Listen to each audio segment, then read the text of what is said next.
करते हुए आप यदि प्रार्थना में अपने समय को बिता रहे हैं, आपसे कहना चाहते हैं अगर आज आप 10 मिनट से 15 मिनट से 20 मिनट से आधा घंटे चालू करें, आपको नहीं पता कब ये समय घंटों में चेंज हो जाए। हमारा परमेश्वर प्रभु की उपस्थिति में जाते हैं, प्रार्थना उपवास का मतलब हम प्रभु की उपस्थिति में जाते हैं, परमेश्वर हमारे जीवन में कार्य करना प्रारंभ करता है। और परमेश्वर जब काम करता है, आपसे कहना चाहता हूं अद्भुत काम करता है। वो हमारे अंदर उन चीजों को डाल देता है कि हम उसकी ओर खींचे चले जाते हैं, हम उसके अंदर और अधिक हमारा मन करता है और अधिक हमारा दिल चाहता है। आपसे कहना चाहते हैं आने वाले दिनों में आपको से कई लोग दिखाएंगे बस साहब हमें मजा आ रहा है, ऐसा लगता है हम पहला अध्याय निकालते हैं, इच्छा होती है हम पूरी की पूरी पुस्तक पढ़ जाए, ऐसा लगता है 15, 20 अध्याय पढ़ जाए। हम प्रार्थना प्रभु की स्तुति करते, ऐसा लगता है हम स्तुति करते चले जाए। ऐसा समय आपके लिए आ रहा है। विश्वास करते हैं तो बोले, विश्वास करते हैं तो बोले मेरे परमेश्वर। हम आज एक और छोटी सी बात आपके साथ शेयर कर करके हम आपके सभा को प्रभु के हाथ में हम देंगे। आज हम इस बात को देखेंगे, हमारे जीवन में जो हम प्रार्थना करते हैं, प्रार्थना के अंतर्गत एक विशेष है जो हमारी प्रार्थनाओं को रोकने का प्रयास करता है। रोकने वाला एक है। आप जब प्रार्थना करेंगे, याद रखें 2 विशेष बातों को आप समझने की जरूरत है। पहली बात यह है, जब आप आराधना स्तुति करते हैं, आराधना स्तुति परमेश्वर की उपस्थिति को लेकर के आती है। लेकिन आपसे कहना चाहते हैं आराधना स्तुति तक ना होके हमें प्रार्थना के अंदर भी अपने आप को लेकर के जाना है। और प्रार्थना में जब आप निर्णय लेंगे, एक रोकने वाला है जो आपको क्या करेगा, रोकेगा। वो प्रयास करेगा रोकने का, वो कोशिश करेगा कि आपको क्या करे, रोके। रोकने का प्रयास करता है। और क्यों करता है, जल्दी से वचन हमारे साथ निकाले। इफिसियों की पत्री उसका 6वां अध्याय और उसके 11वें वचन को पढ़े। इफिसियों 6 का 11 पढ़े, क्या कहता है। परमेश्वर के सारे हथियार बांध लो। हाँ जी, परमेश्वर के सारे हथियार बांध लो। शैतान की युक्तियों के सामने खड़े रह सको। शैतान की युक्तियों के सामने खड़े रह सको। यहाँ लिखा है क्या करो, परमेश्वर के सारे हथियार को बांधो और उसकी युक्ति, किसकी युक्ति के सामने, शैतान। शैतान क्या करेगा, युक्ति करता है, बुरी युक्ति लाता है, बुरी योजना लाता है, बुरा विचार लाता है, बुरी बातों को डालता है। और वो क्यों डालता है, और इसके लिए वो प्रार्थना के लिए रुकावट डालता है। क्यों प्रार्थना के अंदर आपको मुझे रोकने का प्रयास करता है। अगर इसी के 18वें वचन को पढ़ेंगे तो आपको पता चलेगा, ऐसा लिखा है, पढ़े। हर समय और हर प्रकार से हर प्रकार से आत्मा में प्रार्थना करते रहो। क्या परमेश्वर के लोग क्या है, प्रार्थना क्या है, प्रार्थना भी एक आत्मिक हथियार है।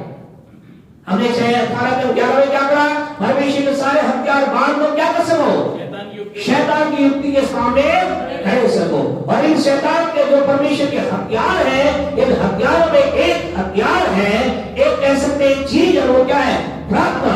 और शैतान को ये मालूम है, अगर ये प्रार्थना करेंगे तो क्या होगा, ये मजबूत बनेंगे और मेरी युक्ति को कैंसिल कर डालेंगे, तोड़ डालेंगे, नाश कर डालेंगे। और वो इसमें क्या करेगा, आपको कहना चाहते परमेश्वर वो रुकावट डालेगा, वो प्रयास करेगा कि आप और मैं क्या ना कर सके, प्रार्थना ना कर सके। क्योंकि जो ही हम प्रार्थना में बढ़ेंगे, अर्थात परमेश्वर की उपस्थिति में बढ़ेंगे, परमेश्वर के नाम की महिमा में बढ़ते चले जाएंगे, हम क्या करेंगे, हम उसकी युक्ति के प्रति हमें ज्ञान होने लग जाएगा, हमें मालूम चल जाएगा, उसकी योजना हमें समझ में आ जाएगी, उसकी चाल हमें समझ में आ जाएगी, उसकी ट्रिक क्या होगी, मुझे आपको समझ में आएगी। लेकिन कई लोग क्या सोचते हैं, वो सोचते हैं हम बिना प्रार्थना के हम क्या करेंगे, हम कई प्रकार की युक्ति पर, शैतान युक्ति विजय प्राप्त नहीं कर सकते। न्याय परमेश्वर को प्रभु के पवित्र वचन के अंतर्गत लूका के सुसमाचार के 9वें अध्याय के द्वारा आपको हम बताना चाहते हैं। लूका के 9वें अध्याय के अंतर्गत एक पिता और बेटी घटना को हम देखते हैं। और वहां पर लूका के 9वें अध्याय के 39 वर्ष को अगर आप पढ़ेंगे तो वहां ऐसा लिखा है, पढ़े कोई। और एक दुष्ट आत्मा से पकड़ती है। हाँ जी, एक दुष्ट आत्मा से पकड़ती है और वो एकाएक चिल्ला उठता है। हाँ जी, और वो उसे ऐसा मरोड़ती है हाँ जी, कि वह मुंह में फेंक भर लाता है। हाँ, और उसे कुचल कर कठिनाई से छोड़ती है। बस यहाँ ऐसा लिखा गया है, एक पिता है, उसका बेटा क्या है, एक दुष्ट आत्मा से ग्रसित है। इसी घटना को हम मरकुस के अध्याय में पढ़ते हैं, मत्ती में पढ़ते हैं, तीनों जगह पे घटनाएं हैं। और वहां पर ऐसा लिखा गया है, वो दुष्ट आत्मा क्या करती है, उसे मरोड़ती है, कभी उसे आग में डाल देती है, कभी उसे पानी में डालती है। और इस दुष्ट आत्मा से ग्रसित इस परेशान व्यक्ति क्या करता है, ये पिता किसके पास लेकर आता है, यीशु मसीह के चेलों के पास लेकर आता है। पहले इसके 39 वर्ष इसके 40 को 40 को पढ़े, क्या लिखा है, मैंने तेरे चेलों से विनती की, मैंने तेरे चेलों से विनती की कि उसे निकाले, परंतु वह न निकाल सके। क्या हुआ, वो लोग जिसके पास ले गए, यीशु मसीह के चेलों के पास ले गए, और क्या हुआ, चेले उसे नहीं निकाल सके। ये व्यक्ति जो इनका बच्चा जो बड़ी परेशानी में है, दुख में है, एक जगह इसकी बात तो लिखी गई है, मिर्गी आती थी। यहाँ पर लूका बताता है, लूका की डॉक्टर था, वो अपने हिसाब से अपने लेख में लिखता है कि क्या है, इसको दुष्ट आत्मा से ग्रसित था, इसके दिल में समस्या थी, यीशु के पास लाया जाता है, और वो यीशु के चेलों के पास लाया जाता है, और उसके चेले ठीक नहीं कर पाते हैं। तो यीशु मसीह अपने चेलों को क्या कहता है, क्या कहता है यीशु मसीह, तुम बड़े पापी हो, तुम बड़े बुरे लोग हो, तुम पाप में ग्रसित लोग हो, तुम कुछ भी नहीं कर सकते। ऐसा यीशु मसीह को पापी नहीं कहता। यीशु ने किसी रीति से ये नहीं कहता तुम गुनाह में जीवन बिता रहे हो। जानते यीशु क्या कहता है, बहुत महत्वपूर्ण बात आपको बताएंगे, पहले उसके 41 को पढ़े, क्या कहता है। यीशु ने उत्तर दिया, सुनिए, यीशु ने उत्तर दिया, हे अविश्वासी और हठीले लोगों। यीशु मसीह ने क्या कहा है, पढ़े हमें, विश्वासियों और तीन लोगों, मैं कब तक तुम्हारे साथ रहूंगा। बस 3 बात यीशु मसीह ने कही। कितनी बात कही, 3 बात यीशु मसीह ने कही। नंबर 1, पहला क्या कहा, तुम कौन हो, अविश्वासी हो। दूसरी बात यीशु ने क्या कही, तुम हठीले हो। तीसरी बात यीशु मसीह ने कही, मैं कब तक तुम्हारे साथ रहूंगा। 3 बात यहाँ पर यीशु मसीह, पहली बात यीशु कर रहा है। अब आप बताइए, सवाल का जवाब दीजिए। यीशु मसीह ने कहा, हे अविश्वासियों, क्या वो अविश्वासी थे, क्या वो यीशु विश्वास करते थे, ये चलो करते थे, तो यीशु झूठ बोल रहा है, कि यीशु क्या कह रहे हैं, ये अविश्वासी हो। हाँ, एक जगह अविश्वासी भी है, बिल्कुल भाई, बिल्कुल सही, एक जगह कह रहा है। तो क्या वो अविश्वासी या अविश्वासी थे, क्या वो यीशु विश्वास नहीं करते थे, नहीं करते थे, नहीं, यीशु पर विश्वास करते थे, इसीलिए तो अपना सब कुछ छोड़कर यीशु के पीछे हो गए थे। वो यीशु पर विश्वास करते थे, वो यीशु मसीह पर विश्वास करने वाले लोग थे। फिर यीशु मसीह ने क्यों कहा, हे अविश्वासियों। आपसे कहना चाहते हैं, हमेशा कहते हैं परमेश्वर का आत्मा अद्भुत है, हालेलुया। जब जब मैं आप उसकी उपस्थिति में बैठते, प्रभु का आत्मा उन बातों को समझाता है जिन्हें मैं अपनी बुद्धि से, जिन्हें हम किसी के ज्ञान के द्वारा प्राप्त, जिसे हम इंटरनेट और नेट से प्राप्त नहीं कर सकते, तो वहां से आता हमें, आप उसके क्षणों में वहां से आता है। तो परमेश्वर के वचन ने बताया, यहाँ जानते यीशु क्या कह रहा है, यीशु मसीह कह रहा है कि तुम कौन हो, अविश्वासी जगह तुम अविश्वासी हो। क्या थे ये लोग, ये लोग क्या थे, ये लोग अपने बुद्धि पर विश्वास करते थे, ये लोग अपने ज्ञान पर विश्वास करते थे। और ये लोग क्या विश्वास नहीं करते थे, इनका ये विश्वास नहीं था, ये बात को नहीं जानते थे कि अगर हम हमारे जीवन में, अगर हमें शैतान पर जय प्राप्त करनी है, जीवन की कठिन बातों से आगे निकलना है, तो क्या करना पड़ेगा। इस बात को विश्वास नहीं करते थे कि इन्हें अपना एक समय प्रभु की उपस्थिति में बिताना पड़ेगा। हालेलुया। क्या विश्वास इनका नहीं था, इनका विश्वास ये था, हमारे पास तो बहुत ज्ञान है, हमारे पास बहुत बुद्धि है, और इसलिए आपसे कहना चाहते हैं, बच के नहीं उन लोगों से जो ज्ञान की बातें करते हैं। कई लोग आपको ज्ञान की बड़ी बड़ी बातें करेंगे, जब उनके स्टेटस पढ़ोगे तो लगे वाह क्या विश्वासी आदमी है।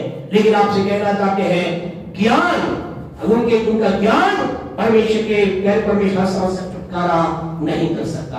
आज मेरे पास पूरी बाइबल ज्ञान हो सकता है, इस पूरी बाइबल को कौन जानता है, शैतान जानता है। इसका मतलब शैतान क्या परमेश्वर सामर्थ्य नहीं।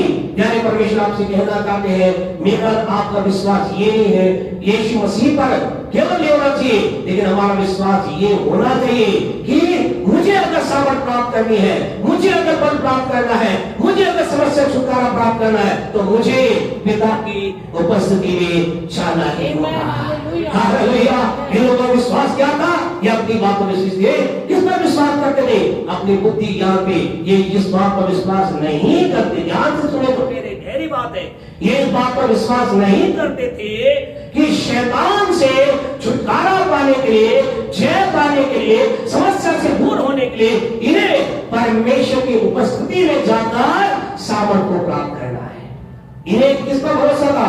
अपने ज्ञान पर, अपनी सामर्थ पर। और यीशु क्या कह रहे हैं? विश्वासी है विश्वासी, क्योंकि यीशु ने शायद पिछले कई बार इन्हें कहा होगा, क्या कहा होगा? अरे भाइयों, अगर तुम ताकत चाहते क्या करो? प्रार्थना करो। आप कहे पास्टर ऐसे क्यों कह रहे? क्योंकि आप अगर इसी को मरकुस रचित सुसमाचार के अंतर्गत आप देखोगे तो इसी घटना के अंतर्गत आपको पता चलेगा 17 अध्याय का घटना सेम टू सेम घटना मिलती है। और 17 अध्याय को आप पढ़ोगे 15 से लेकर के आगे आपको पता चलेगा वही क्या कर रहा है, वही घटना वहां पर है। पिता बच्चे को लेकर आता है, कुछ नहीं होता है, यीशु मसीह के चेले लेकर आते, यीशु चेले पाल आते हैं और चेले ठीक नहीं कर पाते हैं। तो यीशु मसीह क्या कहता है? यीशु मसीह क्लियर आंसर उसे देता है। 21 को पढ़े, 17 का 21, मरकुस 17:21, सॉरी मत्ती 17:21, मत्ती 17:21, सॉरी मत्ती 17 का 21। हाँ, मरकुस का 16 है। पर यह जाति, हाँ जी सुने, पर ये जाति बिना प्रार्थना और उपवास नहीं निकलती। यीशु मसीह ने क्या कहा? यीशु ने कहा भाई अपने ज्ञान को भरोसा करना छोड़ दो। अगर तुम्हें इस जाति पर जय प्राप्त करना है, वो जाति कौन सी? शैतान, दुष्ट। अगर तुम्हें दुष्ट के घर को उठाना है, अगर दुष्ट की ताकत विजय प्राप्त करना है, तो तुम्हें क्या करना पड़ेगा? तुम्हें उपवास और प्रार्थना में समय बिताना होगा। और आपसे कहना चाहते हैं शैतान को ये बात क्या है? मालूम है, इसलिए उसने क्या किया? अब कई लोग मोबाइल ढूंढ रहे हैं, मत्ती 17:21 है ही नहीं आया। क्यों नहीं? मोबाइल आप देखो 17:21 है ही नहीं, क्योंकि शैतान को मालूम है ये लोग क्या करेंगे। कई लोग थोड़े ज्यादा बुद्धिमान हो गए, बोले पेपर बाइबल की क्या जो हम तो मोबाइल में पढ़ लेंगे और वो मेरे लिए ठीक है। आप पढ़े मोबाइल में 17:21 है ही नहीं। क्यों नहीं है? क्योंकि शैतान ने क्या मालूम है ये मेरा बड़ा हल क्या है, ये मेरा सबसे मेरे ऊपर चलने वाला सबसे खतरनाक हथियार है। चलो क्या इस आयत को हटा दो। तो मत्ती 17:21 उसमें लिखी ही नहीं गई है, लेकिन पेपर बाइस ने कहते हैं पेपर बाइबल पढ़िए, इसमें सारी बातें हमें मिलेगी, अलग अलग भाषाओं में पढ़िए। आपसे कहना चाहते यीशु ने क्या कहा?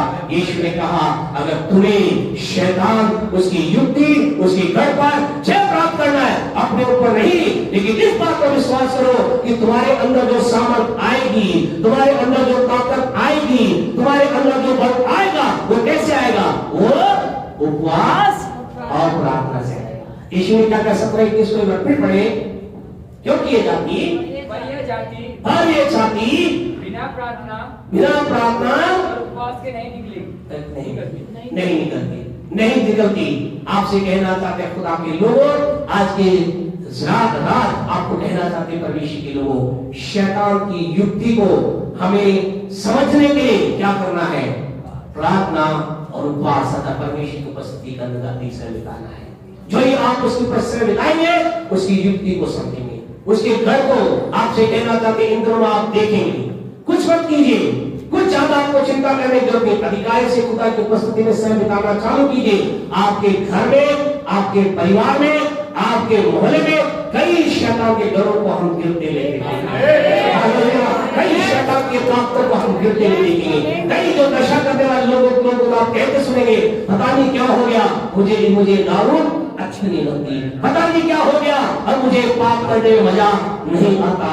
आपसे कहना चाहते हैं परमेश्वर को जब प्रार्थना की जाती है, जब प्रभु की उपस्थिति में जाया जाता है, शैतान के घर गिरना चालू हो जाते हैं, शैतान की युक्तियां फेल होना चालू हो जाती है। इन दिनों के अंदर अपने आप को इस बात को हल्का ना समझे। कई लोग क्या सोचते हैं, हम केवल वचन को पढ़कर, वचन को जानकर, 2-4 अच्छे स्टेटस लगाकर, 2-4 अच्छी बातें बोलकर हम परमेश्वर के सामने प्राप्त नहीं कर सकते। इसके लिए पर्सनली आपको मुझे खुदा की उपस्थिति में जाना है। ये केवल आपके लिए नहीं है, मेरे लिए भी। मैं आपको बड़े बड़े ज्ञान की बातें कहकर परमेश्वर के सामर्थ को प्राप्त नहीं कर सकता। शैतान की युक्ति के ऊपर हमला नहीं कर सकता। मुझे व्यक्ति के तौर से परमेश्वर की उपस्थिति में घंटों घंटों जाना होगा। आपको मुझे उसकी उपस्थिति में घंटों घंटों बैठना होगा। और यीशु मसीह के चेले क्या थे? उस समय तो उनको समझ में बात नहीं आई, लेकिन जब यीशु मसीह मर के जी उठ के चला गया, उसके बाद उनको क्या हो गया? उन्हें बात समझ में आ गई। और प्रेरितों के काम के पहले अध्याय को घर जाकर आप पढ़ना, क्या लिखा है। अगर आप पढ़ेंगे, अगर आप निकाल रहे तो पढ़े। यीशु मसीह मारा गया, गाड़ा गया, 40 दिन तक क्या रहा? लोगों के बीच में घूमता रहा और घूमता रहा। फिर क्या हो गया? ऐसा लिखा है बातों पर। और स्वर्गदूत ने क्या कहा? जिस यीशु को तुमने जाते हुए देखा, ठीक यीशु ऐसे क्या होगा? आएगा। और फिर उसके बाद वो लोग क्या कर रहे थे? प्रेरितों काम का पहला अध्याय घर वाले से निकाले और पढ़े, उसके 14 वर्ष को पढ़े, 14वां। ये सब कई स्त्रियों, हाँ, ये सब कई स्त्रियों और यीशु की माता मरियम, और यीशु की माता मरियम और उसके भाइयों के साथ, और उसके भाइयों के साथ एक चित होकर प्रार्थना में लगे रहे। क्या कर लगे? परमान समझ में आ गए। हालेलुया, ये समझ में आ गया भैया। अगर हमें सामर्थ चाहिए, शैतान पे जय चाहिए, अगर हमें आगे बढ़ना है, तो जो यीशु ने कहा था, क्या कहा था? बिना उपवास प्रार्थना के क्या हो गए? प्यारे परमेश्वर लोगों, इस बता रहे थे कि कहलाती है कहाँ थे? ऊपरी कोठरी। ऊपर के कोठरी में गए और बोले भैया अब कुछ नहीं हो सकता। ऐसा ना हो कि लोग हमें भी क्या करें? यीशु की तरफ क्रूस पे चढ़ा दे। आओ क्या करें? आओ हम प्रार्थना करें, आओ हम पिता के साथ बातचीत करें, आओ हम पिता का समय बिताएं। और ऐसा लिखा है, प्रार्थना करते रहे, करते रहे, करते रहे, करते रहे, करते रहे। और 35 का दिन आया, 2:1 को पढ़े क्या हुआ? ये सारे प्रार्थना कर रहे थे, ये सारे लोग प्रार्थना कर रहे थे, प्रार्थना करते रहे। क्या हुआ? पढ़ेगी। जब पेंतीकोस्त का दिन आया तो वे सब एक जगह इकट्ठे वो उसी जगह ऊपरी कोठरी में इकट्ठे थे। एकाएक आकाश से बड़ी आंधी की, और एकाएक आकाश से बड़ी आंधी की सी सनसनाहट का शब्द हुआ। हाँ जी। और उससे सारा घर जहाँ वे बैठे थे गूंज गया। और उन्हें आग की सी जीभें फटती हुई दिखाई दी, और उनमें से हर एक पर आ ठहरी। और हर एक पर आग की जीभ ठहरी। और आगे 4 को बड़ी मेहरबानी से, और वे सब पवित्र आत्मा से भर गए। वे सब पवित्र आत्मा से भर गए। जोरदार ताली बजाए। परमेश्वर के लोग, हालेलुया, शैतान की युक्ति को कैंसिल करना है। परमेश्वर की आत्मा से बढ़ना कमी क्या है? हमें खुदा के साथ तो ज्यादा समय बिताना होगा। टाइम बिताते रहे और खुदा का आत्मा आया, पवित्र आत्मा से भर गए। वो जो डरे हुए थे, वो जो घबराए हुए थे, वो जो उनकी कोठरी में बैठे थे, वो बाहर आ गए और बाहर आकर कहने लगे, तुमने हमारे यीशु को मार दिया और वो यीशु जीवित हो गया है और उसके हाथ गवाह है। ये बताकर लोगों को बताने लगे।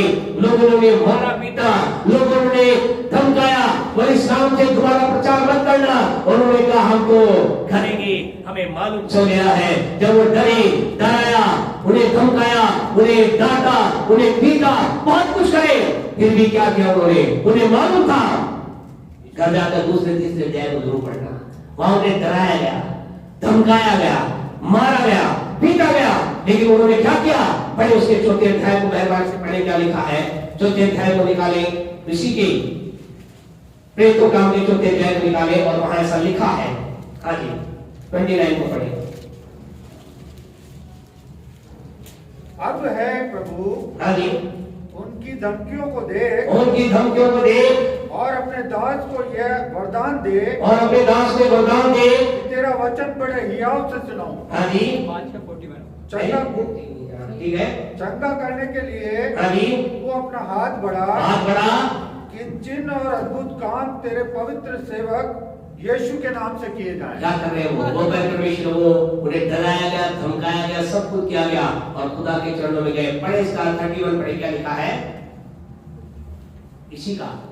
जब प्रार्थना कर चुके, वो क्या कर रहे थे परमेश्वर? वो उन्हें सब कुछ होगा, फिर वो क्या करना नहीं छोड़ा? उन्हें प्रार्थना करना नहीं छोड़ा।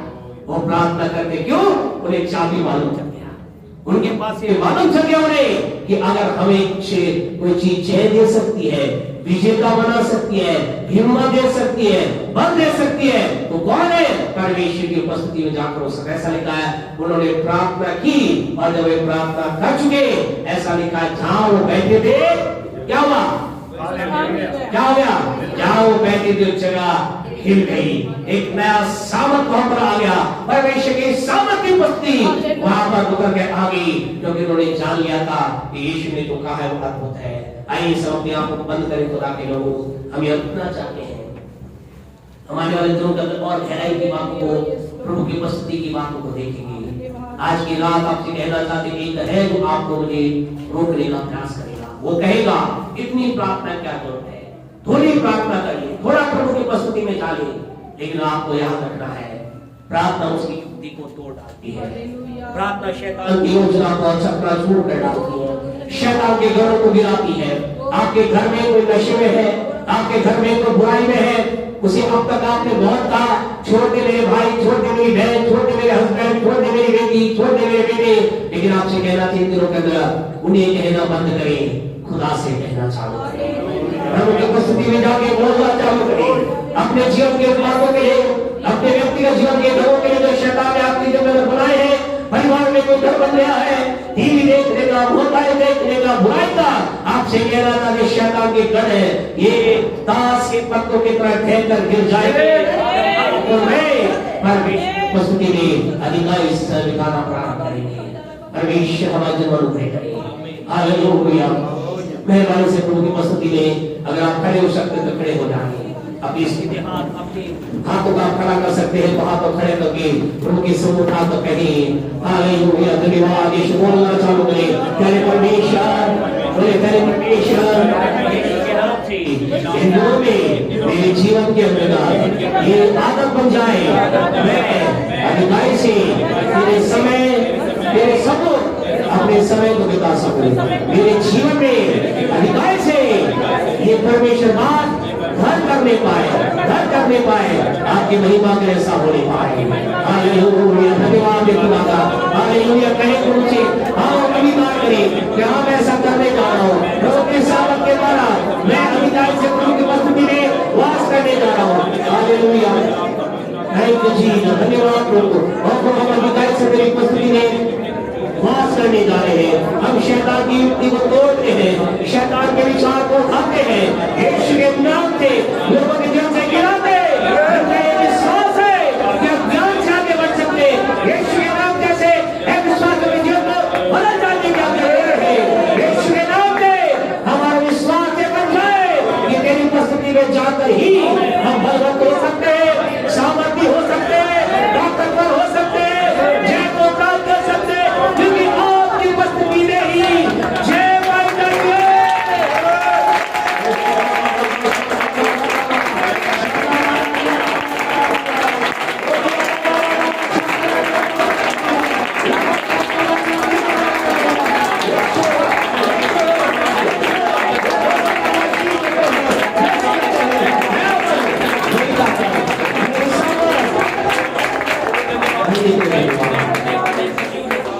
सभा को पिता को महिमा देते हैं, हमें से अनेक चीजों में बड़ा कार्य करने के लिए धन्यवाद। यीशु के नाम से हम सब मिलकर कहते हैं हमारे परमेश्वर का प्रेम, परमेश्वर का अनुग्रह, पवित्र आत्मा की सहभागिता अब से लेकर यीशु के आगमन तक हमारे साथ हर एक जन जो इंद्र में अपने आप को खुदा के साथ रखता है बनी रहने पाए।